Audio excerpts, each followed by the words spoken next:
deposits are made by banks as part of their commercial arrangements. I would emphasise to Mr Speaker that customers continue to have other options for paying in cheques in particular, which I know is an issue for her, including in Lloyd's case via free post. And as I said, Mr Speaker, I look forward to discussing these issues further with her at the meeting. Go Thomas. Mr Speaker, one way of improving access to banking in rural areas, and indeed urban areas too, would be to increase the reach and role of community banks, or CDFIs. Given that CDFIs play a big role in American economic life and are backed to do so there by the biggest banks, wouldn't it be good if our biggest banks helped to fund the expansion of CDFIs here too? Mr Speaker, I thank the honourable member for his question. He's well versed in all of these areas, I know, and I know he's done considerable work on this. As I said, Mr Speaker, the banks do play a role in access to cash, obviously, and via post office banking services as well. Minister McGarvey. Thank you very much, Mr Speaker. So, Mr Speaker, in this month of blaming everyone else for every woe that befalls this government and using it as an excuse to bust manifesto pledges left, right and centre, it seems that the government is claiming credit for more banking hubs. But, Mr Speaker, we all know that the rolling out of banking hubs is a purely commercial decision by the banks. It is the banks that are choosing to do this to serve their customers. So, Mr Speaker, is it now government policy to blame everyone else for their own incompetencies and claim credit for everyone else's good ideas? Mr Speaker, where it's appropriate to do so, and indeed it is very often appropriate to do so, we will blame the party opposite for the state or the country. And in relation, it is appropriate to do so. And specifically, Mr Speaker, in relation to the criteria that Link used for banking hubs, I will remind him that in relation to the access to cash regime, this was designed and passed by the previous government. Sir Russell. Question number 3, please, Mr Speaker. Chancellor. I thank my honourable friend for her question, and she's a proud supporter of everything in the Congleton constituency. This government is committed to regional growth, with growth in all parts of the United Kingdom. That's why the Treasury has reformed the Green Book, looking at the value for money of different projects, and it's why in Cheshire East, where my honourable friend's constituency is, we've put £47 million into local transport grant funding. Sir Russell. Many thanks for that answer. In my constituency, we have Dane Valley Community Energy, which is a marvellous group of volunteers who have raised hundreds of thousands of pounds to spend on solar panels, which have been put onto schools and other local buildings, including Daneside Theatre and Havana Primary School. Unfortunately, there has been guidance from the government more recently which has suspended applications in respect of solar for schools. Will she be able to look at this guidance and work with ministers in other departments as well to review this particular outcome? I thank my honourable friend for drawing this issue to my attention, and I agree that community projects such as solar panels are a fantastic opportunity to get bills down for schools so that schools have more money to spend on teachers and on books.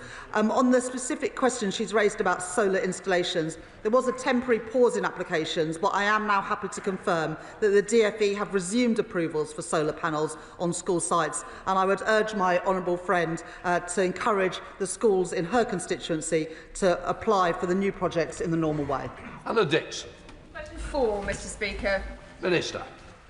Thank you, Mr Speaker. At the heart of this government's pension reforms is the goal of bigger and better pension schemes. We are legislating for this in the Pension Schemes Bill, requiring all local government pension scheme assets to be pooled next year and for multi-employer defined contribution schemes to have at least £25 billion worth of assets.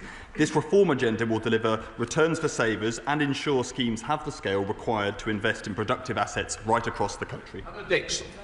Many of my constituents have assets in the West Yorkshire Pension Fund, which manages more than £19 million.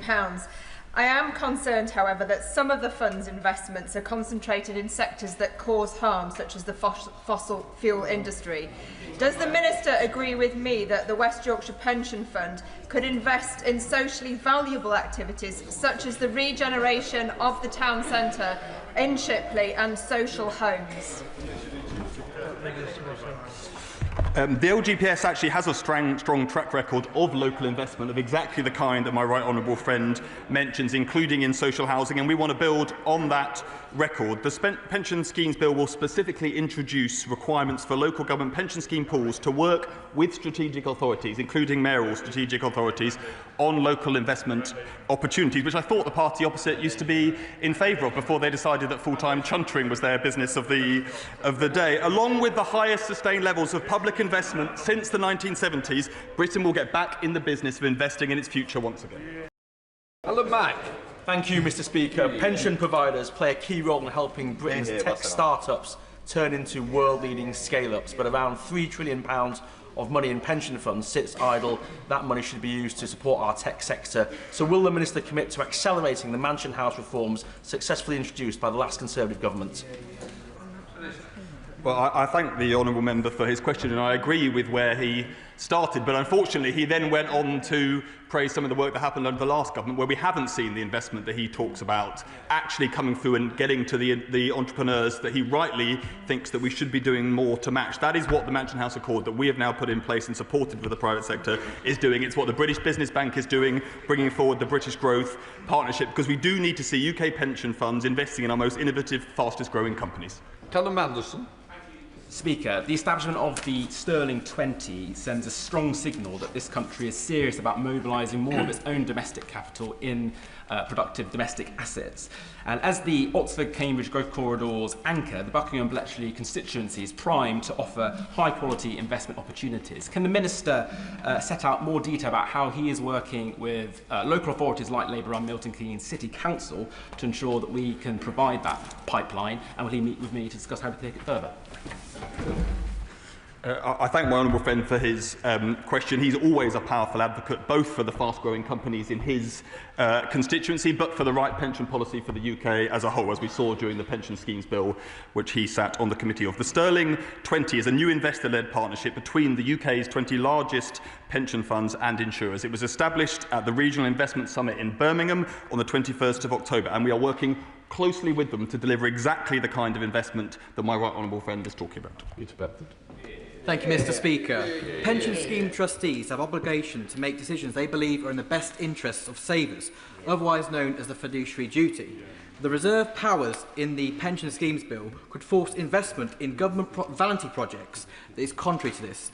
Does the Minister agree with me and much of the pension industry that mandation is a massive state overreach and is gambling with the futures of those saving for retirement? No, not at all. Gareth Davis, Shadow Minister. Thank you, Mr. Speaker. Mobilising more investment from the UK pension fund market is critical to driving regional economic growth. The Chancellor says that she's a builder, not a blocker, but her new proposed builders' tax threatens to drastically increase the cost of building anything, from homes to roads to nuclear power stations. This will make investing in UK infrastructure increasingly unviable. So to avoid even more investment-killing uncertainty, will the Minister agree to scrap Labour's proposed landfill tax reforms and let Britain get back to building? What I can reassure the honourable member is that we are scrapping the attitude of the party opposite that blocked any building happening anywhere in this country year after year after year. Houses blocked, railways blocked, anything that involves any difficult choices blocked by a party opposite that gave up governing long before the general election. Sean Davis. Number 5, sir. Minister. Thank you, Mr. Speaker. HMRC is committed to improving day-to-day performance and the customer experience. I can let Mr. Speaker know that call waiting times in the first quarter of this year are half as long as in the same period last year, which is good news for customers. And at the 2025 spending review, the government allocated £500 million to make HMRC a digital-first organisation, and that transformation is well underway. £20 million investment in relocating and upgrading Telford's HMRC office, with 1,000 members of staff working hard to deliver the best service possible. Will the Minister meet with me and Telford and Wrekin Council to discuss how the new HMRC campus can be at the forefront of improving the customer experience, including by harnessing the potential of AI and tech, as well as partnering with the start-up sector? I thank my honourable friend for his question. He is a very strong advocate for Telford, both for jobs in the private sector but also those in the public sector that we are able to bring and support in his community. I'm glad to hear that he, like me, is proud of HMRC's Telford campus and wants to see it play a key role in improving customer experience through innovation, AI and digital technology. And, Mr Speaker, I will be very happy to meet with the honourable member to discuss just those issues. Mr Macbeth. Thank you, Mr Speaker. The Chancellor has justified her lack of licence for renting out her house as an inadvertent error. HMRC are never prepared to accept people make inadvertent errors. So will this now change? Or does the Chancellor expect to be treated differently to how everyone else is treated by HMRC when they make an inadvertent error? She can answer. Thank you, Mr Speaker. I am not sure that the matter that the honourable member just raised has much to do with HMRC.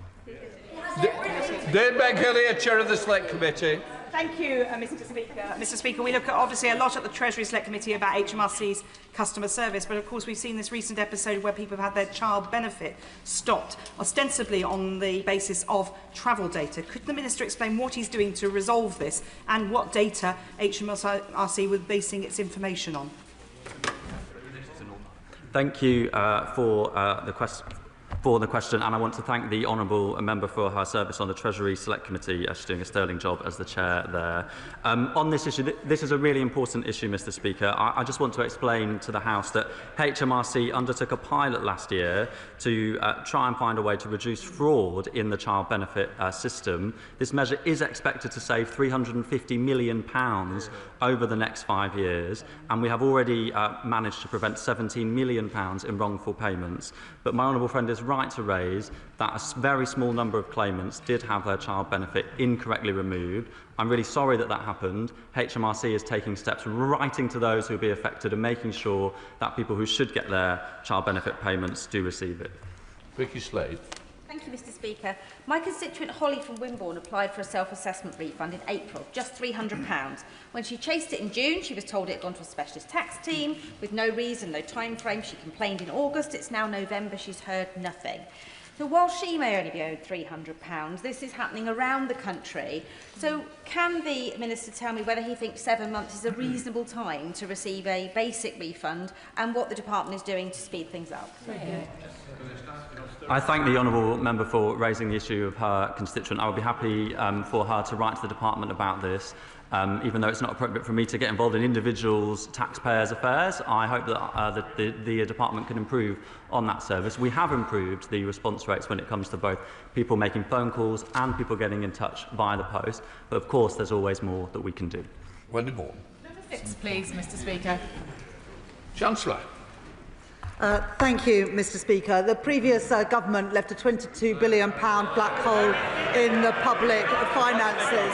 And in the budget last year, I had to take urgent action to ensure our public finances were on a firm footing and to properly fund our public services, including a £29 billion investment every year in our National Health Service. You can't support more investment in our public services unless you support the tax changes to pay for them.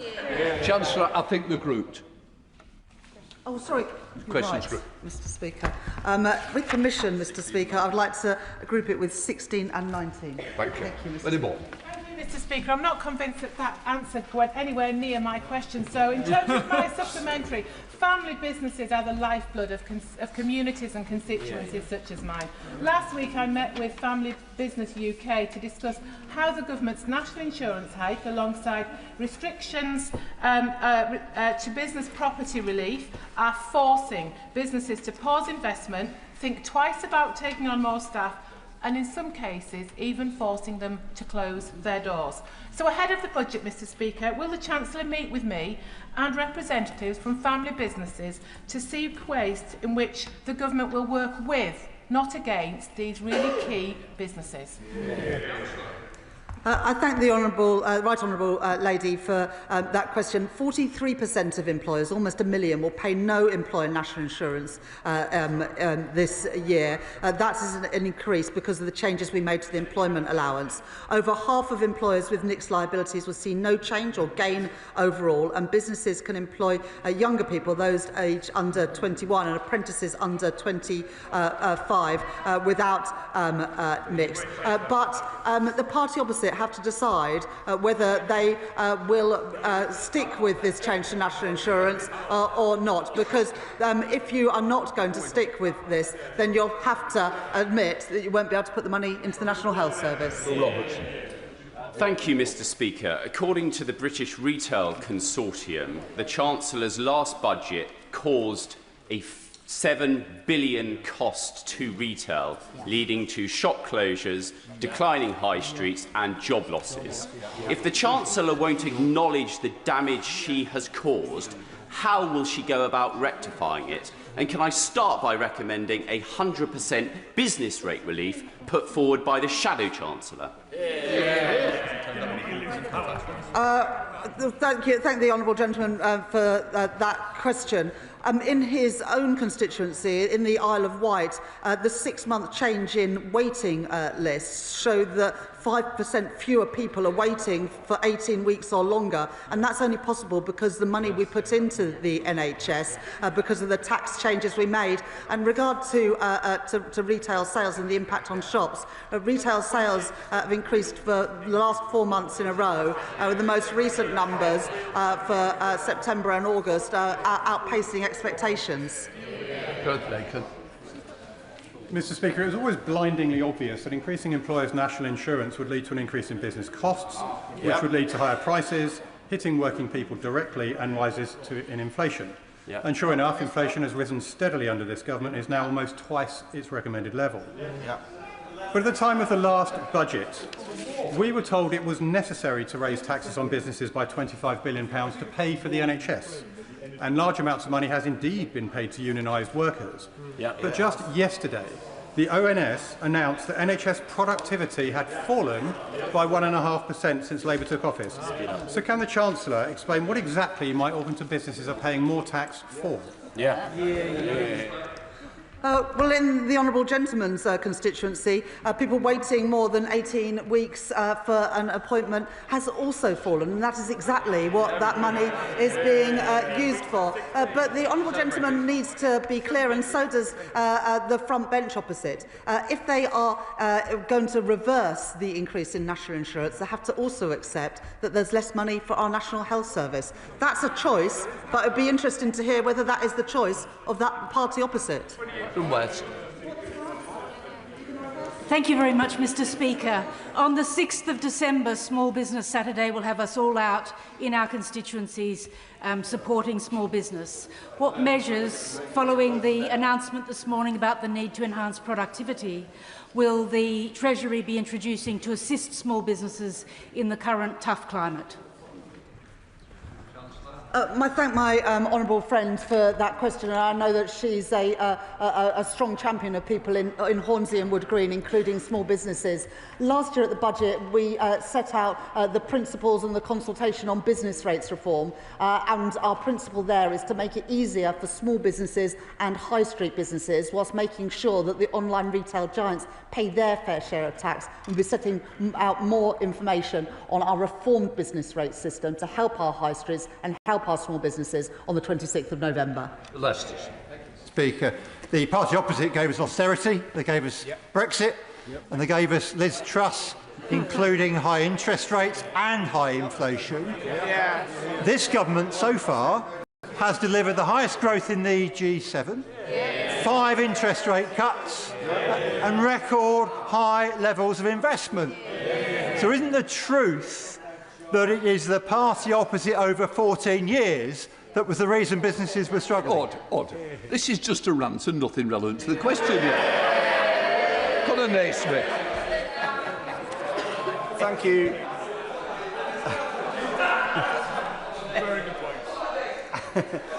Thank you, Mr. Speaker. Thank you, Mr. Speaker. The members opposite The members opposite spend a lot of time complaining about the difficult decisions taken by this Labour government. So I wonder if the Minister can remind them what we have been able to do for public services and infrastructure as a result of the revenue-raising policies of this Labour government. I thank my honourable friend for that question, and it's exactly the case. The tax changes we made at the budget last year enabled us to put £29 billion extra a year to the National Health Service, but also rolling out free school meals and free breakfast clubs for young people. So that's the difference that this government are making. And of course, on capital spending, because of the changes that I made to our fiscal rules, we're able to invest £120 billion more on our energy security, our digital infrastructure, new homes and through our industrial strategy. That's the difference that this Labour government is making. Daisy Cooper, Liberal Democrat spokesperson. Thank you, Mr Speaker. Analysis by UK Hospitality suggests that more than half of the job losses seen in the UK since last year's budget have come from their sector. This is further evidence that the jobs tax has been bad for growth and bad for job opportunities. Now, we Liberal Democrats have set out fairer ways of raising revenue and going for growth. So rather than the government suggesting that we haven't, could I instead ask the government, will they use the budget to consult on a new lower national insurance contribution band to create opportunities for part-time workers, especially in hospitality? Thank you, Mr Speaker. We did increase the employment allowance at the budget last year. That's agnostic between part-time and full-time workers, and that's rightly the case. And that's why 865,000 businesses will not be paying national insurance at all this year, an increase to help our smallest of businesses. But also unemployment. Employment is up 358,000 so far this year. A very different picture to what the Honourable Lady just tried to set out. Maureen Burt. Question number 7, Mr Speaker. Minister. Thank you, Mr Speaker. The government values our world-leading distilling industry and recognises that the spirits sector has found recent economic conditions challenging due to both tariff uncertainty and high energy costs. The Scotch industry is set to be among the biggest beneficiaries from the landmark trade deal that this government secured with India, which is set to reduce tariffs from 150% to 75% initially and then to 40% over time. Maureen Burt. I thank the Minister for that answer. Scotch whisky is one of Scotland's greatest products, with high demand here at home and across the globe. But many are worried about challenges facing the industry. The Scotch Whisky Association are calling for a multi-year freeze on excise duty for spirits to relieve some of these pressures and to back the wider hospitality sector. Would the Minister join me, GMB Scotland and others by committing to freeze spirits duty in the budget later this month? I thank my honourable friend for her question. She is a strong advocate for the businesses and the industry in her constituency and in the area nearby. But as my right honourable friend is aware, the vast majority of Scotch is exported and so not subject to the UK excise taxes. Nevertheless, the government appreciates the importance to Scotch producers of the domestic market, and I do acknowledge the wider pressures facing the industry. On her specific question, the government's baseline assumption remains that alcohol duties will be increased with inflation each year, Mr Speaker, to maintain their real terms values. And this means that any cut or freeze does come at a cost to the Exchequer. Of course, with all taxes, the Chancellor, not the junior Treasury Minister, will confirm her decisions on alcohol duty as part of the budget process in the normal way. Mr Speaker, the Scottish Secretary, a grown man who seems very easy to upset, was very upset recently when the First Minister of Scotland had direct meetings with the President of the United States over whisky tariffs. The SNP and the First Minister will always stand up for Scotch whisky. Yep. So will the Chancellor follow suit, or will she continue in the Treasury's long-standing tradition of suckling off the enterprise of Scottish businesses rather than supporting them? And her tax hike on Scotch whisky last year cost jobs and investment in Scotland. So will she now stand up for that industry? Minister. Doesn't even dignify a reply. I thank the honourable member for his question. And I would like to remind the honourable member of the landmark trade deal that this government did secure with India. He criticises the government for not doing enough, whereas we have secured a trade deal with India. We have secured trade deals with the EU and with the US, and we're reducing tariffs to support industry.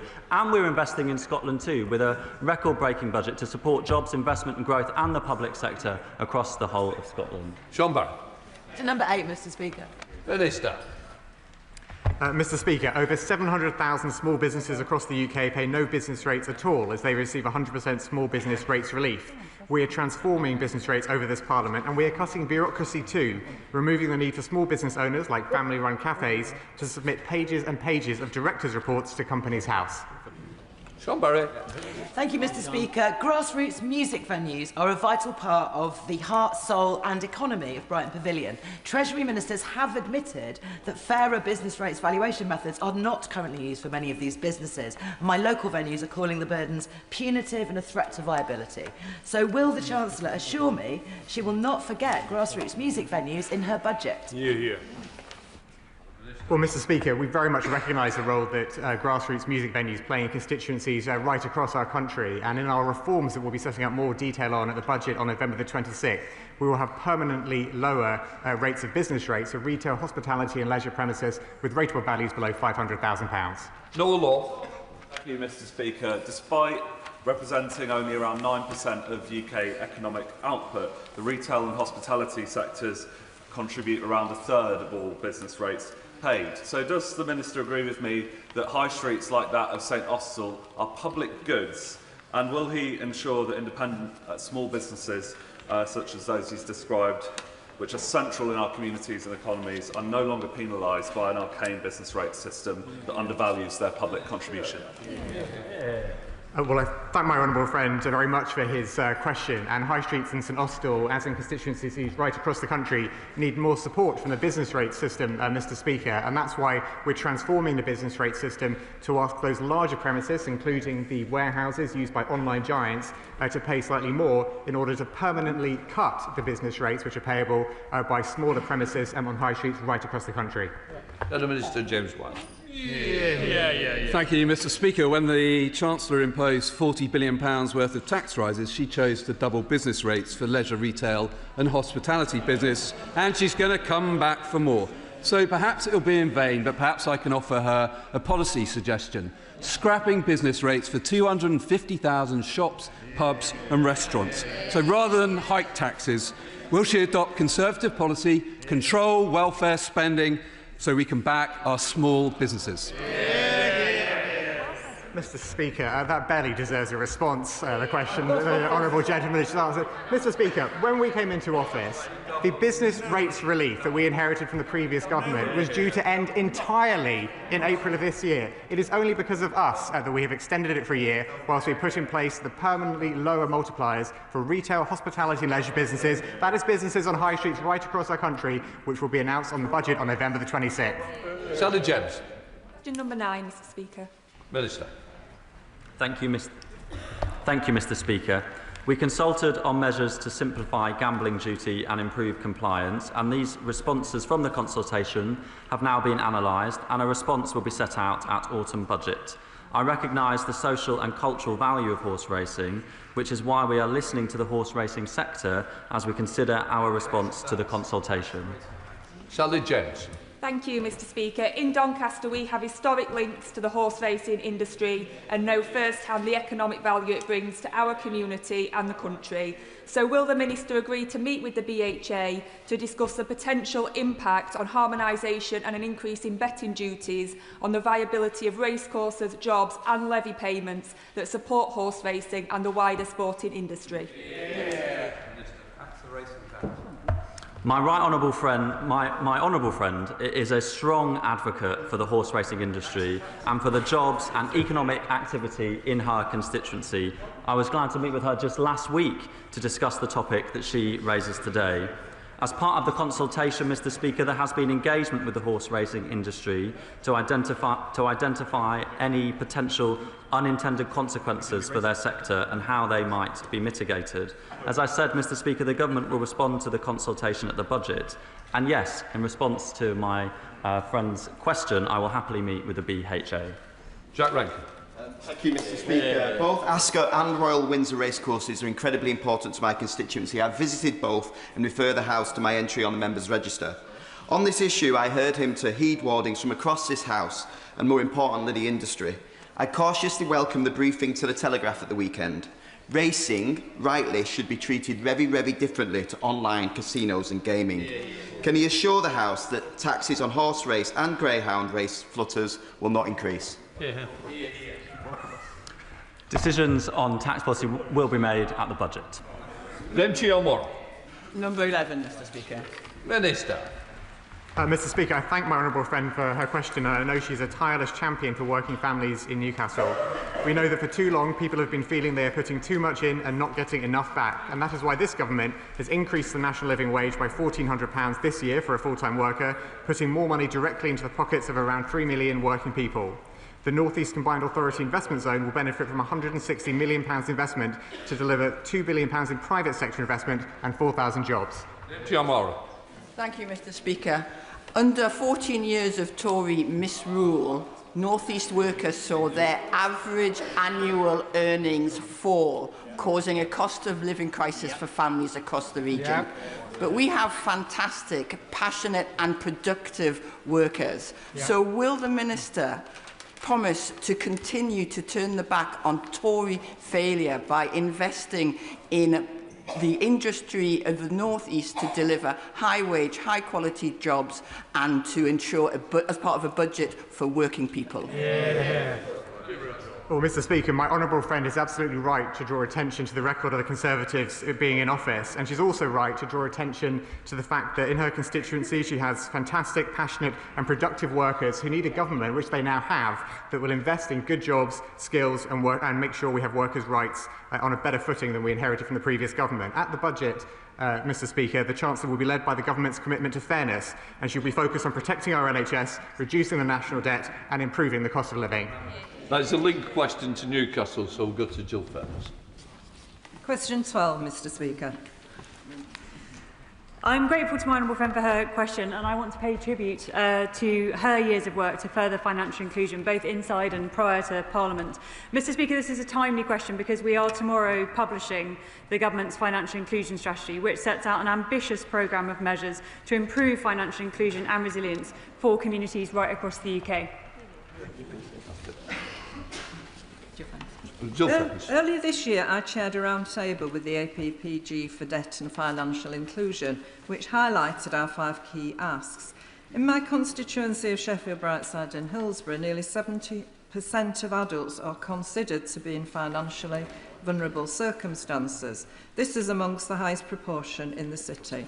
What steps does she plan to take measure the impact of the financial inclusion strategy, and would she meet with me to discuss this in the future? Mr. Speaker, my honourable friend raises a really important question, and as part of developing the strategy, the government has engaged with committee members and other organisations on how to measure the impact of the strategy and indeed to drive its delivery as well. The strategy's implementation will be reviewed in 2 years from publication against outcomes-based metrics to provide an update on progress. And Mr. Speaker, I'll be more than happy to meet with her to discuss. John Glenn. Thank you, Mr. Speaker. When I was Economic Secretary, I advanced something against the advice of officials called the no-interest loan scheme. Now, I'm given to believe that one of her 2 predecessors since the general election may have suspended this valuable attempt to support the most vulnerable in society. Would the Minister look again at this in advance of the budget in 3 weeks' time? Because it really is something that there was wide cross-party support for.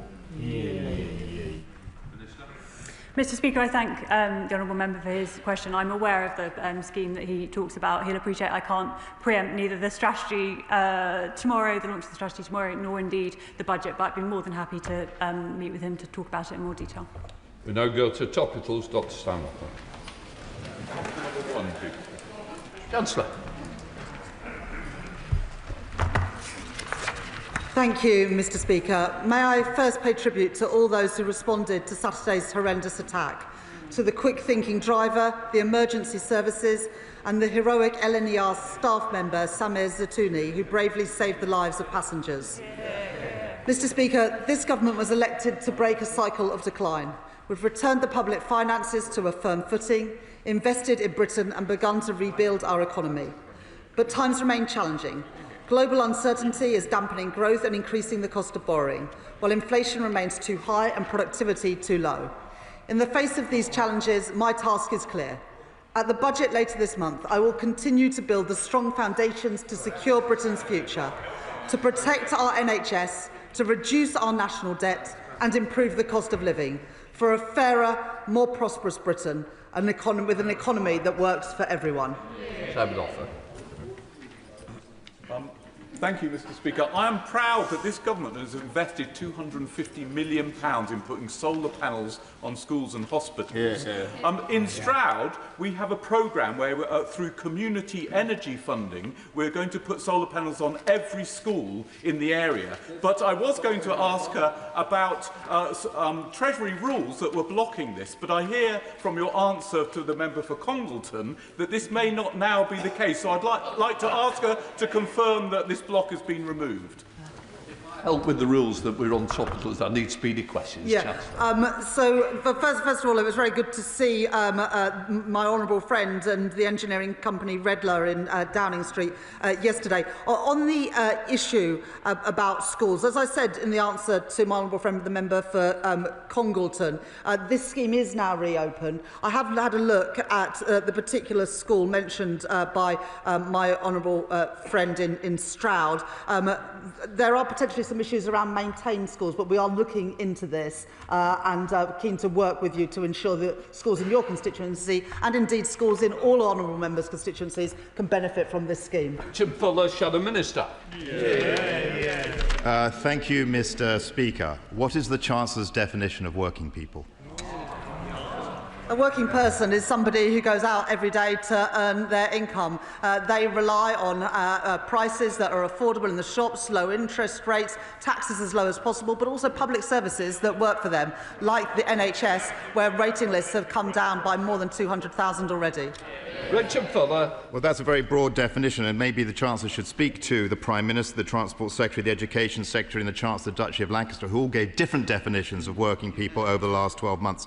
After last year's budget, Mr Speaker, the Chancellor said she had wiped the slate clean. But that wasn't true, Chancellor, was it? She said, I'm not coming back with more taxes. But that wasn't true, Chancellor, was it? At the election, the Chancellor said she would not raise taxes on working people. But that wasn't true either, was it, Chancellor? When will the Chancellor learn the truth, that she is not a commentator on the country's economic problems, she is the cause? Thank you very much, Mr Speaker.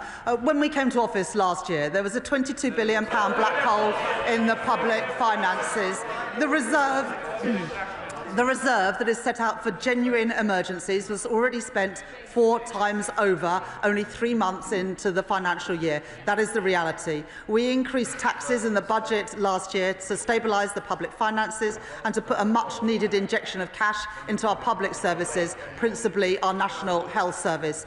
Since then, anyone can see the big challenges facing the world, but also the productivity that never materialised under the past government. Look, I've got a lot of members to get in. I'm trying to help everybody. Don't be tempted.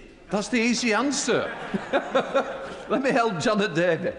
Thank you, Mr Speaker. Mr Speaker, I know the Chancellor and her team are well aware that families are struggling with homelessness and temporary accommodation, like in my constituency of Lewisham East. But will the Chancellor consider increasing finance to local councils so that they can better support and improve my residents' well-being and indeed security? Well, thank my honourable friend for her question. At the spending review, we enabled better investment into temporary accommodation stock and strengthened local authorities' financial position. These changes will support local authorities to increase the supply of good quality temporary accommodation and drive down day-to-day spend on temporary accommodation. Thank you, Mr Speaker. In her speech this morning, the Chancellor said that she must make necessary choices ahead of the budget. Will these choices once again come at the expense of rural communities like West Dorset? Or will she commit to reviewing the funding model to ensure that rurality is a funding metric alongside deprivation so that rural communities finally get the support they deserve. Mr. Speaker, at the spending review, which my predecessor, the Chief Secretary of the Treasury, announced earlier this year, we set out the record investment into the farming and rural communities right across this country, and that's only possible because of the choices that we've made on taxation and the choices we've made to balance the public finances. Debate now. Thank you, Mr. Speaker. Would the Chancellor please update the House on progress made with the implementation of the Green Book Review and how the changes that result might better enable investment in small northern towns like those that make up Rosendale and Darwin? I thank my honourable friend for the question and also for the campaigning work he's done on this. At the spending review, I announced the changes to the Green Book, and particularly the work we're doing on place-based business cases, looking at how spending can cumulatively benefit an area. We are now rolling out that new Green Book with some test cases, but I'm absolutely determined we get the investment into our northern towns and cities that is long overdue. Lewis Cocky.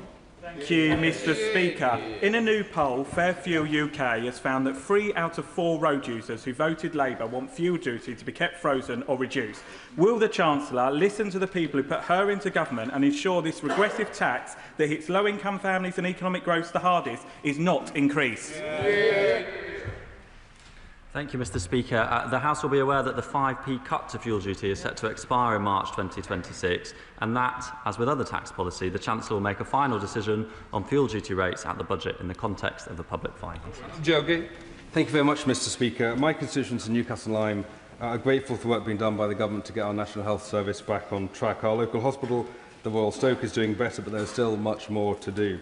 Can the Chancellor assure me that our National Health Service will always remain free at the point of need under this Labour government, and confirm that this government utterly rejects an insurance-based system as recommended by the Reform political party?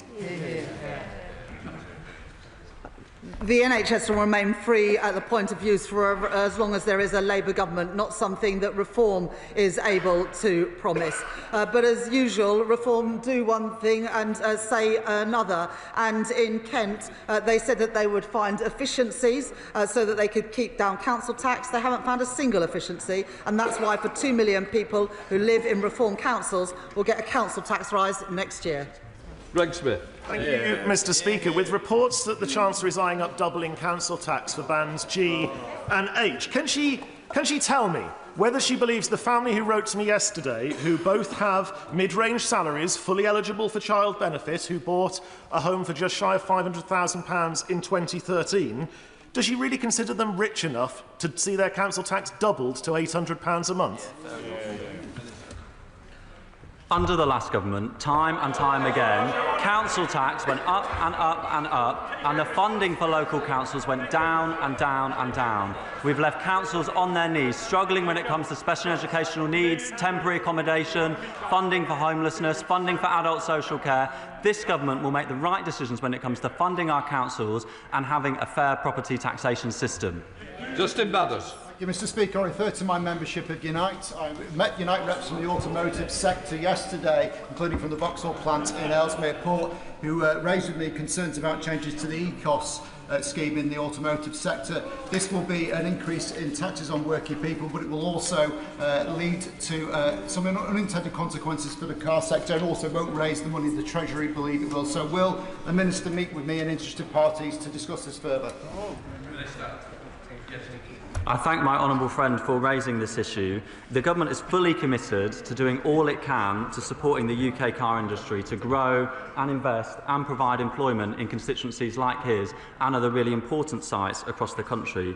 Specifically when it comes to the employee car ownership scheme, we should be clear that private use of a company car is a valuable benefit to an employee, but it's also right that company car tax is paid on it, ensuring fairness with other taxpayers who pay tax on cars provided by their employers. That said, Mr. Speaker, I would be happy to meet... No! Please, I'm trying to help these members.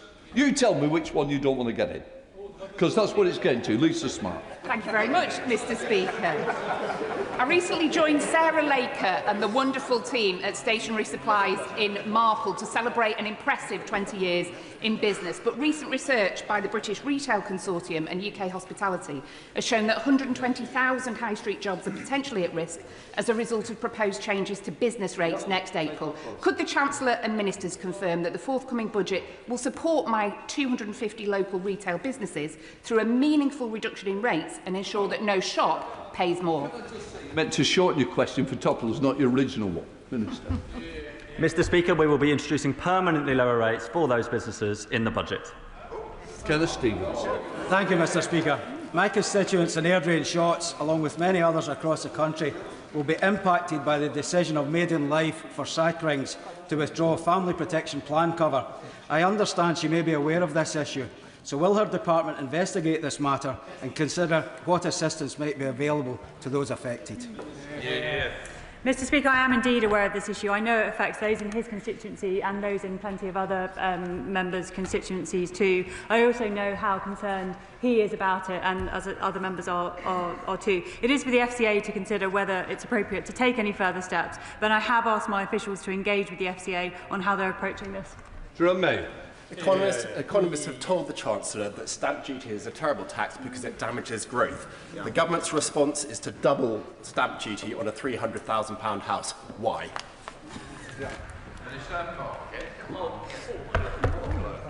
In the end, when it comes to property taxation, we have to make sure that we have a fair and sustainable system that brings in revenues from a range of sources.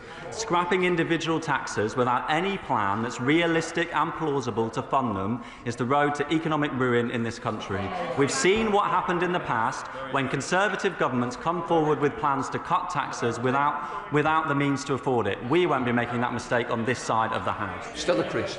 Thank you, Mr. Speaker. British businesses face a toxic storm of crushing tariffs from America and mountains of paperwork from Europe. Now, I welcome the Prime Minister's recognition we need to do something about the latter, because in my constituency, because of Brexit, businesses now have to deal with 27 different VAT regimes rather than one. So could the Chancellor update us on what she's doing to be a red against the red tape and solve that problem?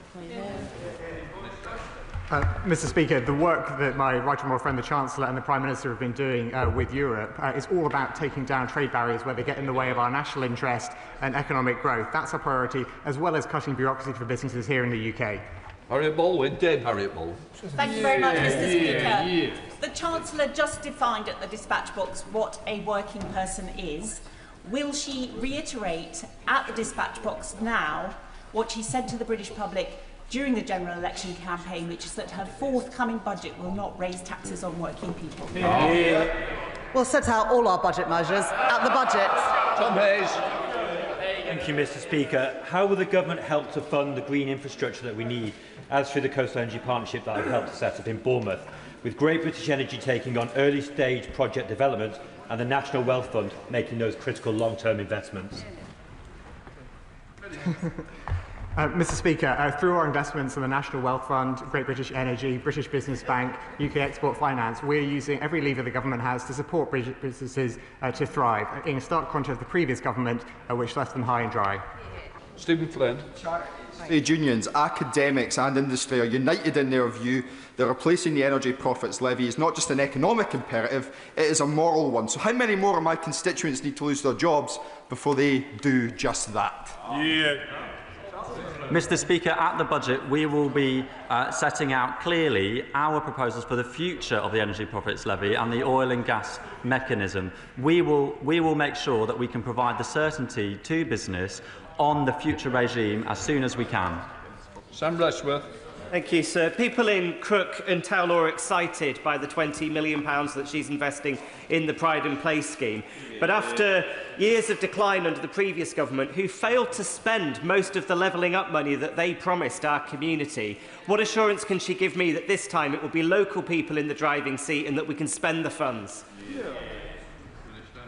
Mr. Speaker, I'm glad to hear that people of Crook and Towler are already thinking about how to use their Pride in Place funding to improve their local area, and children at Peasers West Primary School will be reassured to know that improving local play parks and upgrading community facilities will be possible under this funding. Nick Timothy. Thank you, Mr. Speaker. From her CV to her tax promises, Would the Chancellor know the truth if it stood right in front of her? Need to bother answering that, but no, move on. Val Rivers. Will the Chancellor update the House on how and when schools can apply for libraries for primary funding, which she announced on the 29th of September? I thank my honourable friend for that question, and we have made a commitment that every single primary school in England will have a library by the end of this Parliament, and the Department for Education will set out the process in due course. But any primary school without a library can be rest assured that they will do soon. Tim Farron. Speaker, will the Chancellor consider in her budget closing the loophole in small business rates relief that allows second homeowners who are very wealthy to have their homes on the market for rental for 72 nights a year and therefore avoid paying any tax whatsoever? My constituents working the minimum wage having to subsidise them. That's not fair, is it? Mr Speaker, we will set out the changes that we will make to business rates out of the budget. Richard Quigley. Mr Speaker, the Government's Pride in Place programme presents a welcome opportunity for communities across the country to once again feel proud of where they live, especially after years of austerity and neglect under successive Conservative governments. However, the Isle of Wight received none of this funding, and this feels like an oversight given the challenges our island faces, not least with cross-island transport.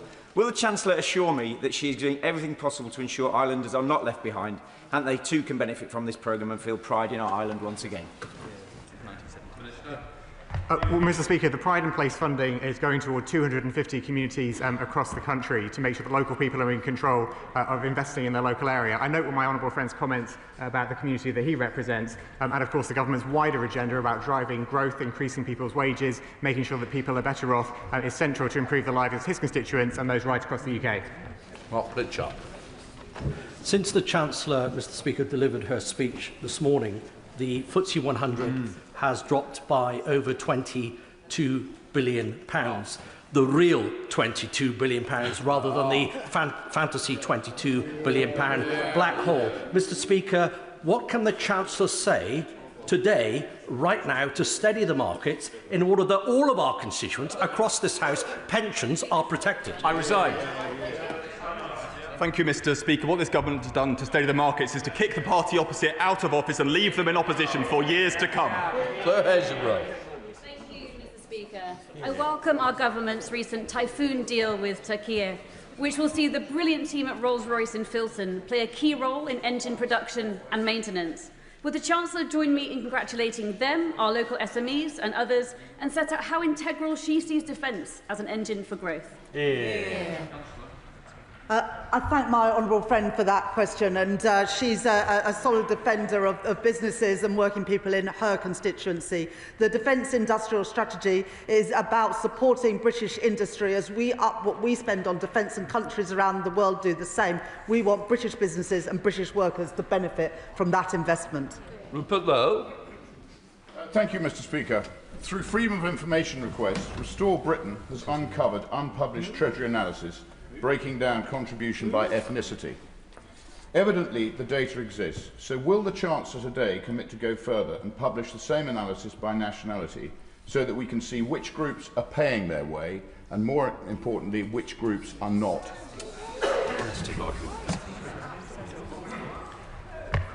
Mr Speaker, I'm considering how to respond to that question, but I will simply leave it at saying that everyone must pay their fair share of tax. That's something this party is committed to in government. What happened? Constructive note, Mr Speaker. For the last year, I've been campaigning hard for Eden Portland to open in my constituency. If opened, it will be a world-class attraction, rejuvenating Portland, attracting new investment, creating well-paid jobs and promoting our coast. The project is a success story waiting to happen. So will the Chancellor of the Exchequer continue to work with me, Dorset Council and the team at Eden Portland to deliver this exciting project as soon as is possible? I thank my honourable friend for raising with me again about the opportunities in Portland. As he knows, we're working closely with Dorset Council, the project, and indeed with my honourable friend to try and bring this to fruition. Chris Coughlin. I agree with her on the use of public R&D as one of the most effective levers for economic growth. but public R&D is not significantly increasing over the entire period, 5-year period of the spending review. So does the Chancellor agree with me that if the government is serious about economic growth, it must find a way to increase public research and development? We are increasing in real terms in every year of this Parliament spending on research and development for exactly the reasons that the honourable gentleman mentions. But we're doing more than that as well. We're supporting start-up and scale-up businesses through our pensions reform, through the British Business Bank and through UK export finance. We're absolutely determined to ensure that the money that goes into R&D in this country turns into great businesses that stay in this country. Will you join me in congratulating the great work of Red Cat, a catapult based in Hyndburn that's been supporting over 300 jobs being safeguarded and the development of 46 new products. Does the Minister agree with me, and would they meet with me to consider the role of catapults in places like Hyndburn to support the picture of economic growth? Catapults have been a big success in driving economic activity, especially in areas like manufacturing and engineering, which are very prevalent in all parts of the country, including in my honourable friend's Hyndburn constituency. It was a pleasure to visit Hyndburn with my honourable friend last year, and I look forward to having the opportunity to do so again. In the past few weeks, I've visited two incredible local businesses, Saragosta Spirits, a local gin distillery, and Williams Family Wines, an award-winning winery. But such entrepreneurial success is being hampered by small producer relief, adding significant additional duty costs and preventing them from growing. So with English viticulture and wines enjoying a surge in popularity, will the Chancellor consider extending small producer relief to drinks above 8.5% ABV? And if not, why? All of the decisions, Mr. Speaker, in relation to tax will be made at the budget in late November. Juliette Campbell. Thank you, Mr. Speaker. In my constituency of Broxtowe, Claire founded Little Foxes Playtown that caters for and is enjoyed by both children and parents in the community. However, Claire's business has struggled with the cost of business rates and now having to pay VAT. Would the Minister assure me that the changes in business rates will benefit small business owners like Claire, ensuring they can continue to serve the local area? I thank my honourable friend for that question, and one of the things that's really important about the reforms that this government will undertake to business rates is that we support small businesses to be able to grow and invest. They are the backbone of our communities and the backbone of our country, and the reforms that we will set out of the budget and we will continue to have conversations with members across this House and businesses on will, I hope, continue to support and invest in our small businesses. Jim Ramsey. Mr. Speaker, this morning the Chancellor spoke of difficult decisions for everybody but the ultra-rich. With billionaire wealth soaring while living standards for most people fall, does she agree it's time to double down on gross inequality in our country and tax extreme wealth fairly so we can tackle the cost of living crisis, end child poverty and invest in our public services? As the honourable gentleman knows, that is not what I said in my speech this morning. And in the budget last year, we got rid of the non-dom tax status, we introduced VAT and business rates on private schools, we increased capital gains tax, we increased tax on private jets, and we got rid of the carried interest, more than the Green Party has ever done to reduce inequality in this country. Terry Jeremy. Thank you, Mr. Speaker. So often it is the farm that is the very core of a rural economy.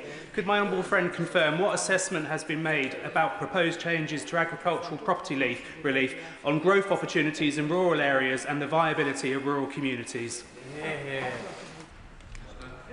I thank my honourable friend for his question. When it comes to the proposals that have been made by Sentax and others in relation to the changes to agricultural property relief, as I said earlier in questions, it is the case that the proposals that were put forward by that organisation would result in twice as many farms paying more tax than are planned to do under the proposals that the government put forward. We think our proposals are right and fair, Mr. Speaker. Lockhart.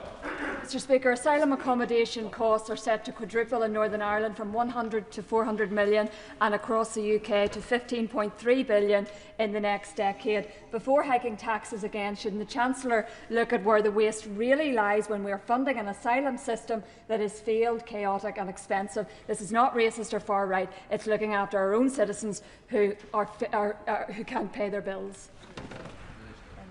Mr. Speaker, I absolutely agree with the Honourable Lady that we should be reducing the cost of asylum accommodation, and indeed that's why our commitment to close all asylum hotels in this Parliament is so important. Brian Leishman. Thank you, Mr. Speaker. When will the government lift the two-child cap? The last Labour government cut child poverty significantly, and so will this one. Iqbal Mohammed. Thank you, Mr. Speaker. Mr. Speaker, between 2010 and 2020, the personal tax allowance threshold went up by 9.2% on average per year. However, it's been frozen since 2021 by the previous government, and the freeze has continued under this government. Will the Chancellor consider unfreezing the personal tax allowance and adjusting the additional rate and higher rate bands to compensate to ensure tax receipts are maintained? Again, yes. I thank the honourable member for the question. Look, it is important to realise that changes to taxation, if they are unfunded, will mean additional borrowing, and this government will make sure that we do not return to austerity, as the members opposite did, but nor, Mr. Speaker, will we return to additional borrowing, which causes interest rates to rise, causes the cost of mortgages for families to go up, and leads to economic chaos. That is not the approach that this government will take, Mr. Speaker. Please, questions. We now come next. Do you want to leave? Yeah. Thank you. We now come to presentation of the bill. Sarah Dyke. Dairy Farming and Dairy Products Bill. Second reading what day? Friday, 28th of November. Friday, the 28th of November. Okay. Thanks. Right, we now come to the 10-minute rule bill. I call Alice MacDonald. Mr. Speaker, I beg to move that leave be given to bring in a bill to make provision for a right to paid time off work for fertility treatment and for connected purposes. Deciding to start or grow your family should be a time of joy and happiness, of making plans for the future. And every year in the UK, hundreds and thousands of babies are born under such circumstances. But for some people, the path to parenthood is not simple or easy. According to the World Health Organization, infertility affects 1 in 6 people globally. And whether it's due to these medical factors, being in a same-sex relationship, or considering solo parenthood, there are so many people who desperately want children but who can't without extra medical support. That comes through the form of fertility treatment. In 2023, 52,400 patients underwent IVF in the UK. These are not statistics, these are our friends, our colleagues, our constituents. And right now, they are not entitled to the support that they deserve. This has, of course, an especially big impact on women, given that they are the ones most often undergoing fertility treatment in the form of IVF. But currently, there is no legal right to paid time off to attend fertility appointments. You have to hope that you have an understanding employer, or as I shall come to, take sick leave or annual leave instead. In fact, the Equality Act Code of Practice on Employment makes a comparison between a woman having fertility treatment and a man having cosmetic dental surgery. How can that be right? Because let's be clear, fertility treatment is not a lifestyle choice, it is a necessity for so many people. But as I have heard from many women, some employers do treat fertility treatments as an elective procedure and don't allow employees time off, as would be the case for other medical procedures. And let's be clear, IVF is not a simple filling or a dental clean-up. A single cycle of IVF typically involves 5 to 7 appointments, often at short notice, with timing dictated by hormone levels and follicle development that cannot be predicted. Throughout, you're pumping your body full of hormones and drugs which can have an extraordinary physical and emotional toll. In fact, research conducted by Fertility Matters at Work, and can I pay tribute to them for all their work on this issue, showed that 87% of people say they experience anxiety or depression directly related to their treatment. Mr. Speaker, so many stories have been shared with me and with other organisations about the impact of having no legal right to paid time off for fertility treatment. How women have had to use all of their annual leave, how they face disciplinary action, how they've hid what they are going through from their employers, and how huge a toll this has had on their mental and physical health. At an already stressful time, people, in particular women, are having to navigate more uncertainty and stress. That's why I'm bringing this bill forward, because of the huge impact the current situation has on many of our constituents. Sarah's story, whose name I've changed for legal reasons, paints this clearly. After pouring her all into her job for 5 years, Sarah and her husband decided it was the right time to start a family. After months trying to conceive, she began IVF. What followed, in her own words, completely blindsided her. The staggering number of tests, the drop-everything-at-once appointments, the cocktail of drugs that she would have to inject into her body in her office toilet. Sarah feared disclosing to her employer that she was undergoing fertility treatment, and she was right to, because Sarah developed complications and had to spend weeks in hospital, which meant she had to tell her employer that she was undergoing IVF. Not long after, her boss suddenly told her that she needed to work abroad. When she explained that she needed to be close to her IVF doctor, she was told she had to go anyway. An employment lawyer told her she had no legal grounds to challenge. The choice she was left with was stay or leave, family or career. It was a choice she never should have had to make. This cannot be right, Mr. Speaker. The situation currently is deeply unfair, and the disproportionate impact this has on women contributes to wider equality challenges such as the gender pay gap and career progression. In the most extreme cases, women are having to choose between a career and a child. So the bill I present to this House aims to right this wrong. It is straightforward. It creates a statutory right to paid time off for employees undergoing fertility treatment for all necessary appointments, and it gives partners a right to time off too. And that's important because, as one person said, I wanted to be there at the conception of my child. Mr. Speaker, I do not think that is an unreasonable request. The bill mirrors the existing framework for antenatal care, recognising that fertility treatment is equally deserving of workplace protection. And fundamentally, the question it places before this House is whether we believe that everyone who wishes to have a child deserves a fair chance at doing so, of whether the state will support all its citizens who have chosen this path, of whether we have a moral duty to level the playing field for those who, at no fault of their own, find themselves struggling to get pregnant. This is about fairness. And on that point of fairness, while this bill is limited in its scope to employment rights, we must also tackle the postcode lottery of access to NHS-funded IVF cycles, which organisations like Fertility Action and LGBT Mummies have so powerfully campaigned to address. Because currently fewer than 10% of ICBs in England offer the recommended 3 cycles of IVF. Your chances at having a baby should not depend on where you live. But to return to this bill, Mr. Speaker, it is also in our own national interest. As Becky Kearns from Fertility Matters at Work has said, this is also a workforce crisis hiding in plain sight. We're facing a global fertility decline, but failing to support those actively trying to start a family. Last year, fertility rates in England and Wales reached an all-time low, falling for the 3rd year in a row to 1.41 children per woman. In order to even just sustain current population levels, it needs to be 2.1. So we need more people to have babies, and we should be helping those who wish to become parents and grow their families. We'll be raising the future workers and taxpayers that this country will depend upon. It's of course not the only solution to falling fertility rates, but it would help. And meanwhile, Mr. Speaker, amid this climate of stigma, of women being afraid of revealing they are undergoing treatment, there is a very real cost for British business. Without the right to receive time off, up to 63% of people take sick leave to attend appointments. And because many are concerned about telling their employers, they're often taking whole days off to hide their appointments, instead of the few hours they actually require. And recent research actually published this week estimates that this is costing UK employers up to 54 million in unplanned sick leave every year alone. Just one example of the cost to businesses. So providing a statutory right doesn't just protect employees too. Businesses like Centrica, Cadent Gas and Aviva, which has a strong presence in my constituency, have all voluntarily given paid time off to their employees for fertility treatment.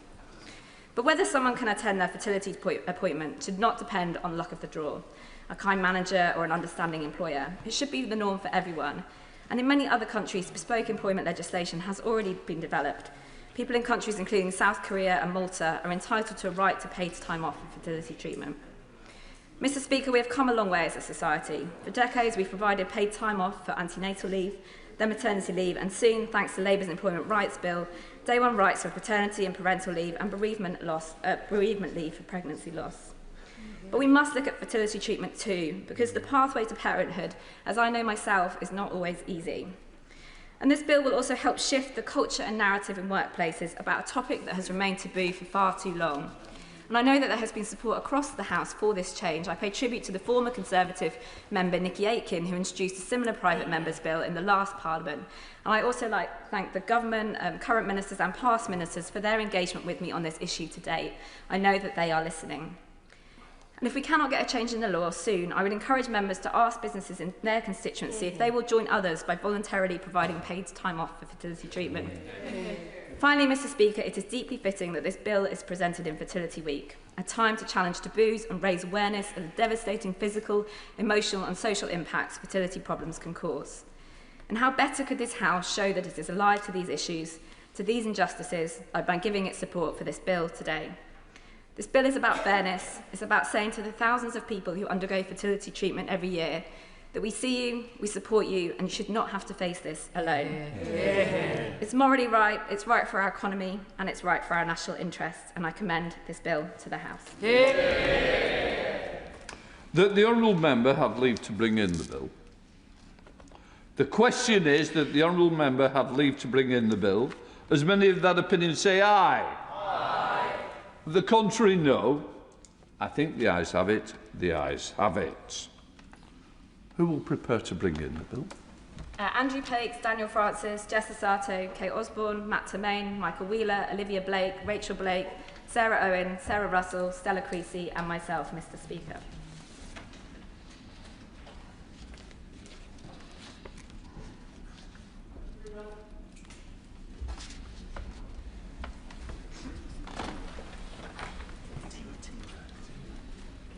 Alice MacDonald.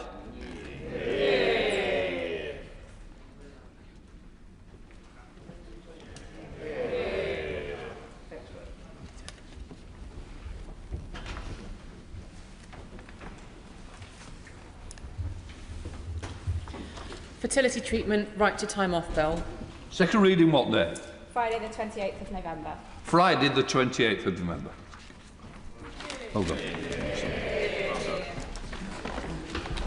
Right, we now come to the Opposition Day motion on supporting the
He is a strong advocate in this place for his constituency and for farming communities.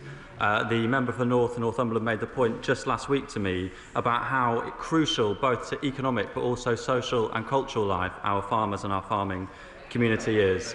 He has been working hard along with colleagues from rural constituencies across these benches to raise the points that matter to farmers, and this government is doing all that we can to support our farming industry. On the specific point around the send tax proposals on minimum share, Mr Speaker, I do not need to direct officials to look at them because I have read those proposals, and it is worth noting that the number of losers from the policy that is proposed would be more than double the number of people affected by the changes that this government is putting forward, with over 1,000 estates affected by the proposals put forward by Send Tax. Thank you, Mr Speaker. A Liberal Democrat Freedom of Information request revealed that the Treasury recently had plans to review the family farm tax.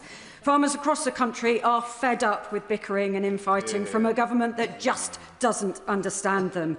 But there's still time to act and end months of confusion and misery. So will the Chancellor and her ministers meet with farmers from Glastonbury and Somerton and me to provide some clarity and reveal the full extent of the government's discussions on revoking this damaging family farm tax?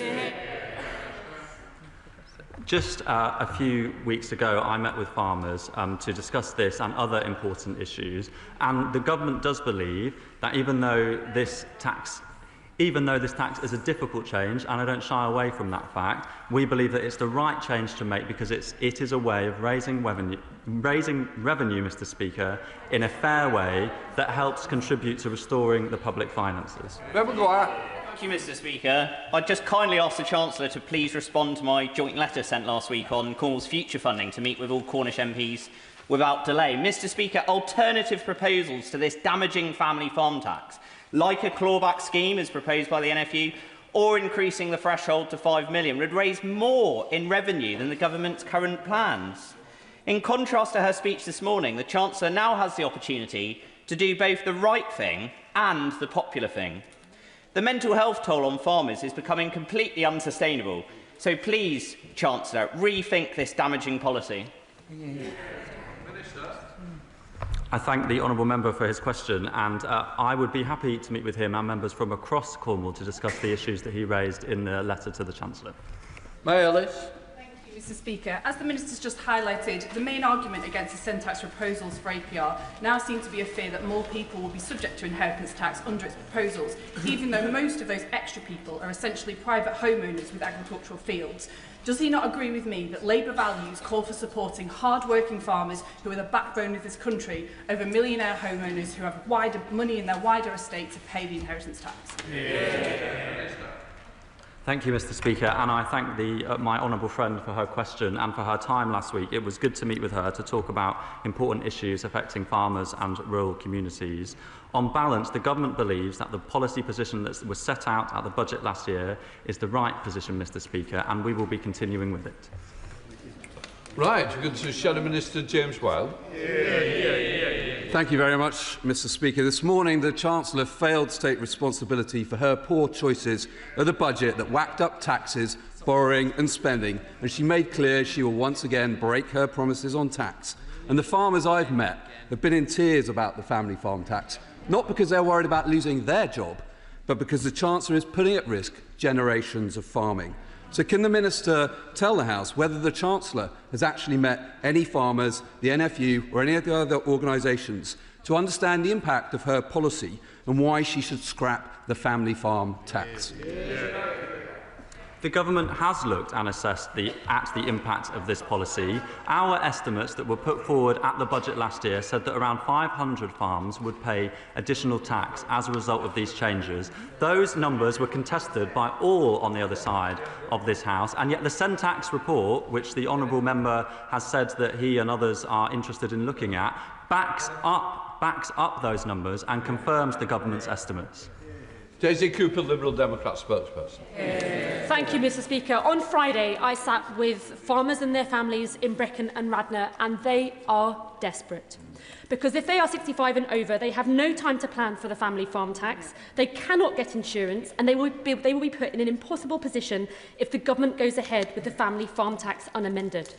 The Syntax report sets out options that could extend extra protection for family farms, whilst rightly raising funds from those people who are currently exploiting the tax loopholes in APR. Those farmers asked me to put a question to the Chancellor. They asked, can the Chancellor please say precisely which parts of the Syntax report they disagree with and why? I thank the honourable member for her question. I would say that I have already answered that question around the Syntax proposals, Mr Speaker, and it is clear from their analysis that the number of estates that would pay more inheritance tax would more than double compared to the proposals that the government has put on the table. I do understand that changes to inheritance tax are always difficult, but this government had to make a decision last year to raise more revenue to make sure that we could adequately fund our public services, and this change raises £500 million, Mr Speaker, in a fair way. Question number 2, Mr Speaker. Minister. Mr Speaker, the government understands the importance of in-person banking and that's why we're working closely with industry to roll out 350 banking hubs across the UK. Over 240 hubs have been announced so far and more than 180 are already open. I know this includes 2 banking hubs in the honourable member's constituency, and I look forward to our upcoming meeting to discuss her constituents' banking needs. Can I vote in? Okay. For her answer, but when in opposition, Labour's Shadow Economic Secretary welcomed measures to protect access to cash, but highlighted concerns that they did nothing to protect essential face-to-face banking services, which go beyond a banking hub. And now we are seeing them, we're now seeing face-to-face banking services vanish. So while the FCA is responsible for access to cash, it appears there is no government body that oversees access to face-to-face banking services. So does the Chancellor agree that new regulation is needed to support residents and businesses in rural areas, especially as banks are now going to prevent customers from cashing cheques in post offices from January? Mr Speaker, we recognise the important role that post offices in particular play in providing essential banking services as well as banking hubs, and decisions about which services are available at post offices are such as cheque deposits are made by banks as part of their commercial arrangements. I would emphasise to Mr Speaker that customers continue to have other options for paying in cheques in particular, which I know is an issue for her, including in Lloyd's case via free post. And as I said, Mr Speaker, I look forward to discussing these issues further with her at the meeting. Go Thomas. Mr Speaker, one way of improving access to banking in rural areas, and indeed urban areas too, would be to increase the reach and role of community banks, or CDFIs. Given that CDFIs play a big role in American economic life and are backed to do so there by the biggest banks, wouldn't it be good if our biggest banks helped to fund the expansion of CDFIs here too? Mr Speaker, I thank the honourable member for his question. He's well versed in all of these areas, I know, and I know he's done considerable work on this. As I said, Mr Speaker, the banks do play a role in access to cash, obviously, and via post office banking services as well. Minister McGovern.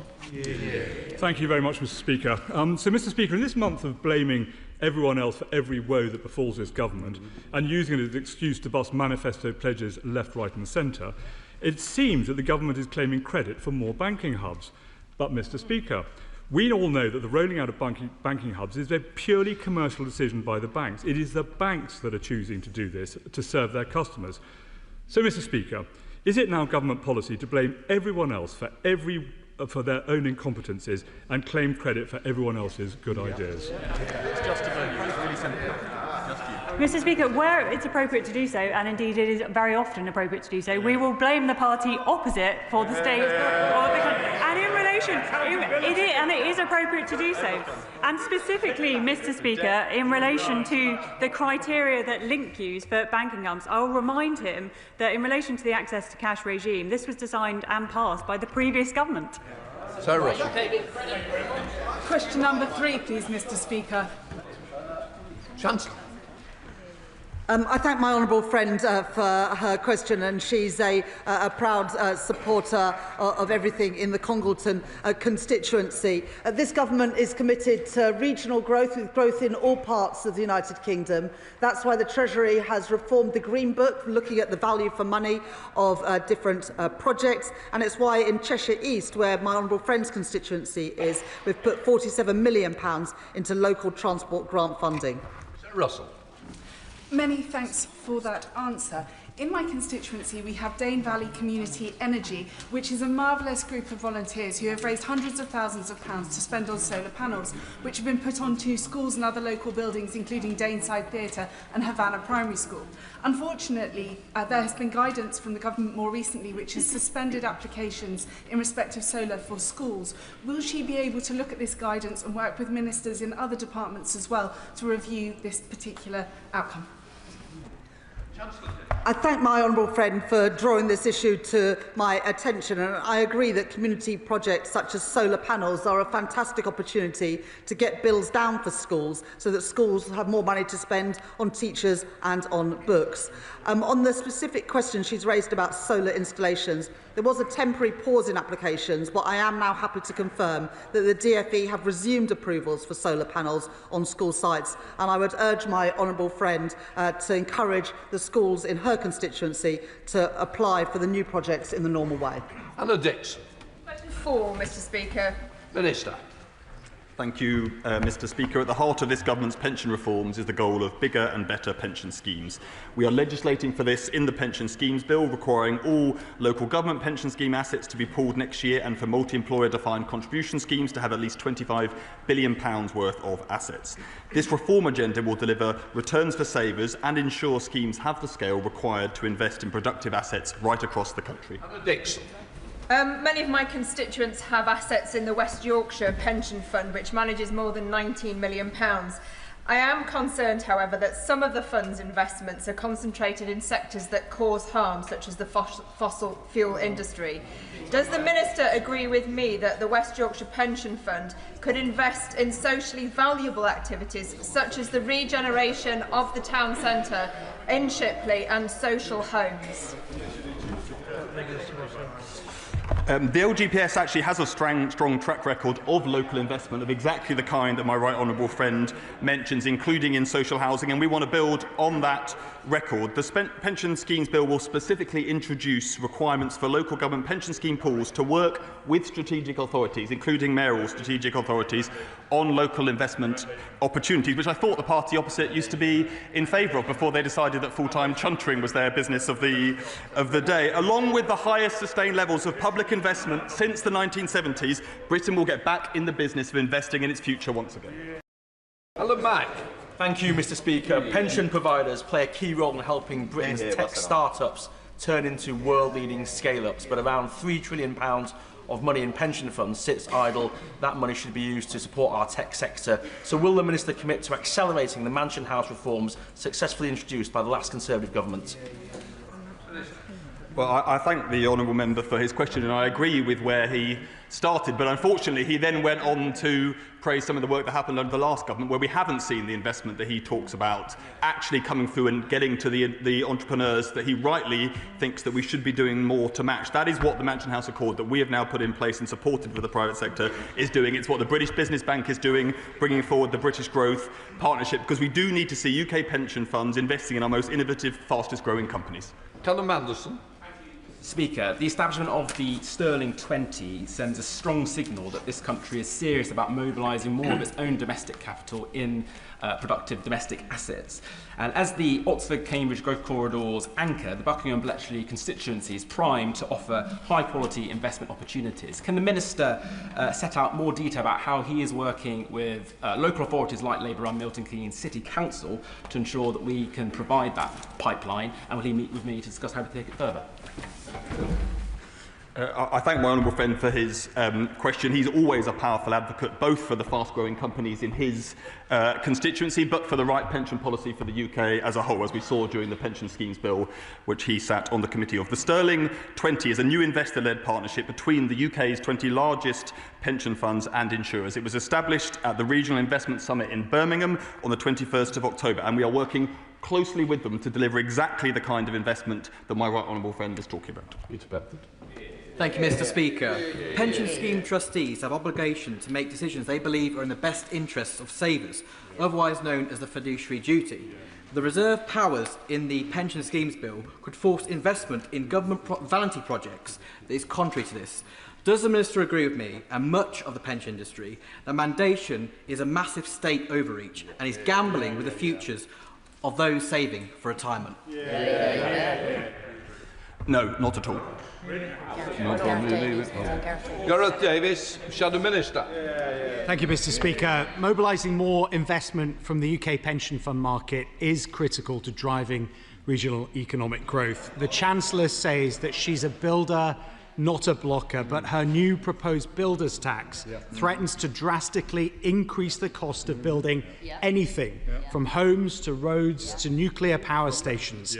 This will make investing in UK infrastructure increasingly unviable.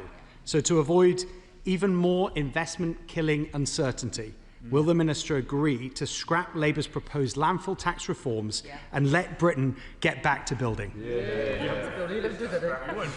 What I can reassure the honourable member is that we are scrapping the attitude of the party opposite that blocked any building happening anywhere in this country year after year after year. Houses blocked, railways blocked, anything that involves any difficult choices blocked by a party opposite that gave up governing long before the general election. Sean Davies. Number 5, sir. Minister. Thank you, Mr. Speaker. HMRC is committed to improving day-to-day performance and the customer experience.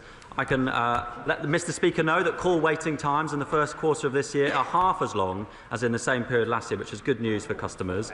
And at the 2025 spending review, the government allocated £500 million to make HMRC a digital-first organisation, and that transformation is well underway.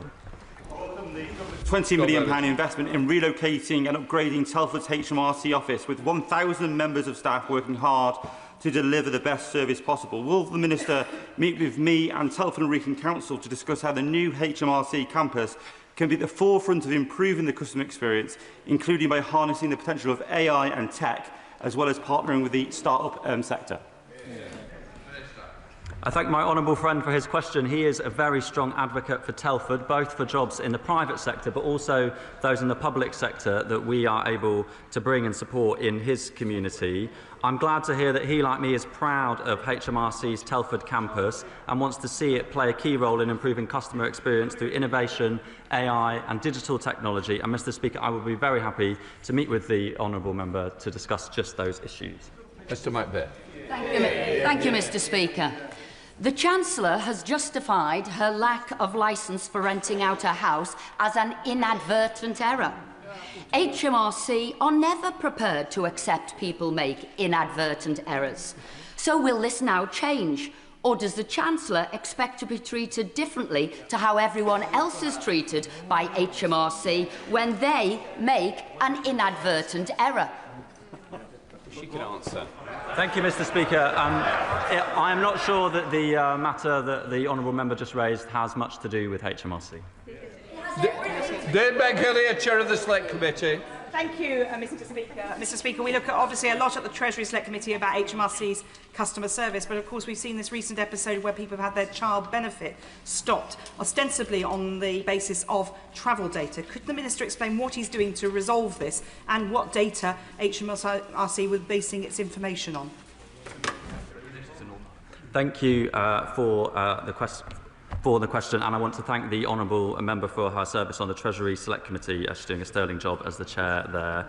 On this issue, this is a really important issue, Mr. Speaker. I just want to explain to the House that HMRC undertook a pilot last year to try and find a way to reduce fraud in the child benefit system. This measure is expected to save £350 million over the next 5 years, and we have already managed to prevent £17 million in wrongful payments. But my honourable friend is right to raise that a very small number of claimants did have their child benefit incorrectly removed. I'm really sorry that that happened. HMRC is taking steps, writing to those who will be affected and making sure that people who should get their child benefit payments do receive it.